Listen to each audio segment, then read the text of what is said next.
How does one create peace? I've recently thought about this a lot when I watched Vinland Saga. It brought me to a new perspective, and when I read it off first, I had doubts of this if it's a right mode of thought. I thought that it would not be realistic, or that you must protect those around you from evil at all cost. You must be strong to protect against evil. But as I reflect on it more, it is the ideal that we must strive for the most, even if we might fall short on that ideal, like Thor's. こんなものに頼らざるを得んのは俺が未熟だからだ。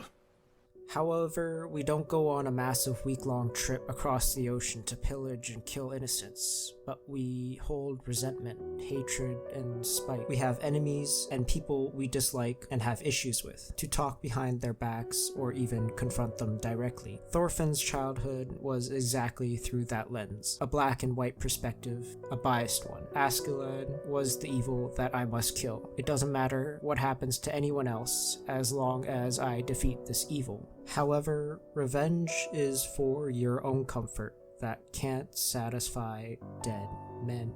Thorfinn forgot that there was a greater evil that existed completely blind to him, so obvious yet not shown, his own heart. You have the potential to be holy, yet you have the potential to be evil. Your biases will obscure your perspective, your ignorance of your own actions can sow hatred, and your blatant disregard can make you alone. What's only left is the realization and regret, with the only thing left to hate is yourself. And with recent events and even history, thinking that these people are fools for holding wars, to not hold peace, and criticize people sending their own men to their own deaths. But I realize, how can you expect to hold peace if you hold the same hate as everyone else? How can you expect the world to resolve itself when you can't peacefully resolve the conflicts in your own personal life? That is why, if you have another option, it's probably best to take it, to end in peace, to restrain your hate and spite for the better. But almost always, the only way is to end it first yourself.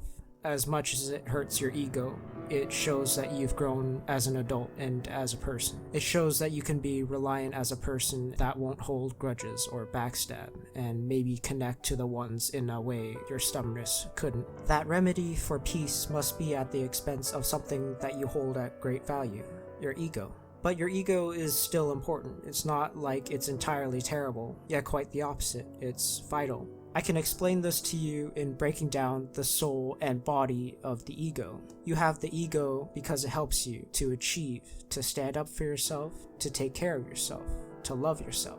It's important to have this soul of the ego because you should tell yourself you're worthy of something even as basic of the necessities like eating and even living. But like a cluttered room, things need to be organized, cleaned, or even burnt off to avoid instinctual desires, to avoid narcissism, to avoid blindsiding your faults, to avoid stubbornness. Both the soul and body of your ego mix constantly together. Some hatred may reoccur, which means it must be constantly kept clean, like the dust and cobwebs in your heart and soul. You might think that it's unrealistic in real life, but there is a real example of this which you might know. His name is Daryl Davis. Daryl Davis is a black musician who was well known for absolving more than 200 members of the KKK. How did he do it? Well, he didn't fight them off or seek to destroy them. Instead, he held a single question. How can you hate me when you don't even know me? How can you hate me when you don't even know me? How can you hate me when you don't even know me? I wasn't there to fight him. I was there to learn from him. Where does this ideology come from?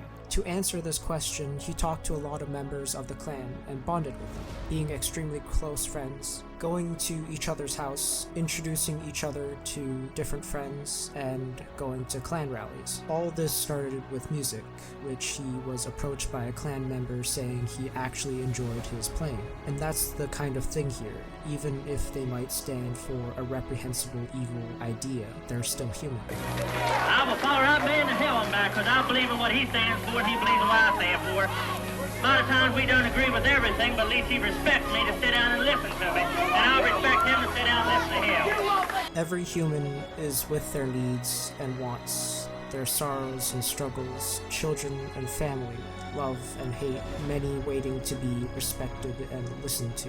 Daryl's efforts got many to drop their robes and make them leave a group based on hatred and resentment.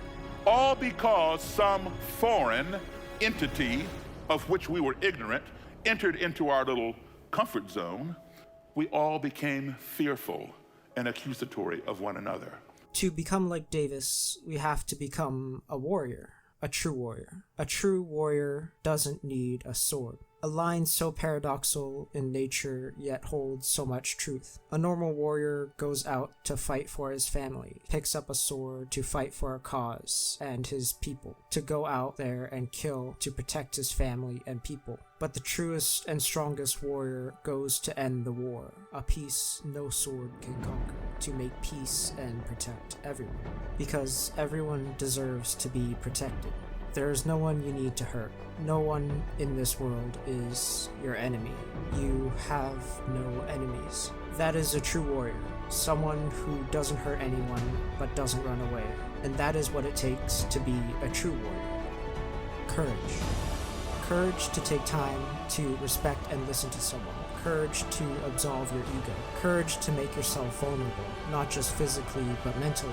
Courage to let yourself be hurt instead of others. I embarrassed myself in front of the king. A man as incompetent as me should be mocked.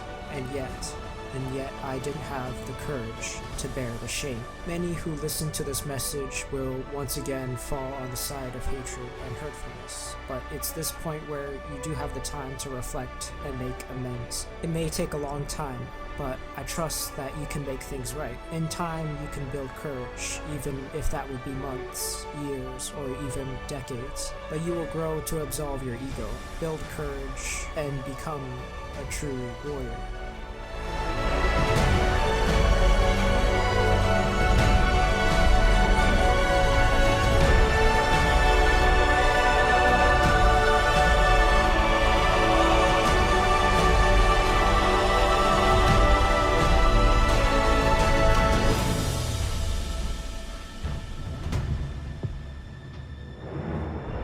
本当の戦いを戦え。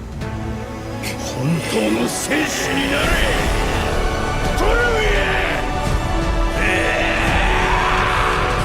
本当の戦士には剣などいらぬ。もう二度と人を傷つけない。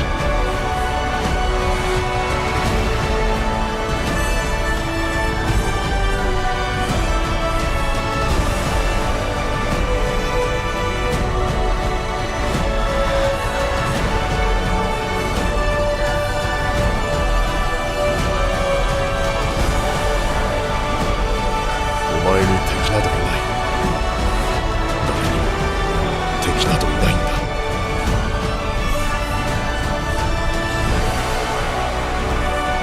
傷つけて良いものなどどこにもいない。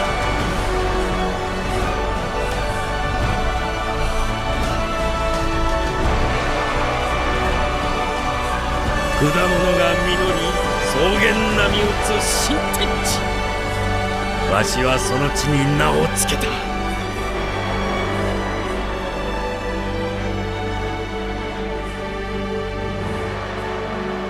かの地の名はヴィンランド。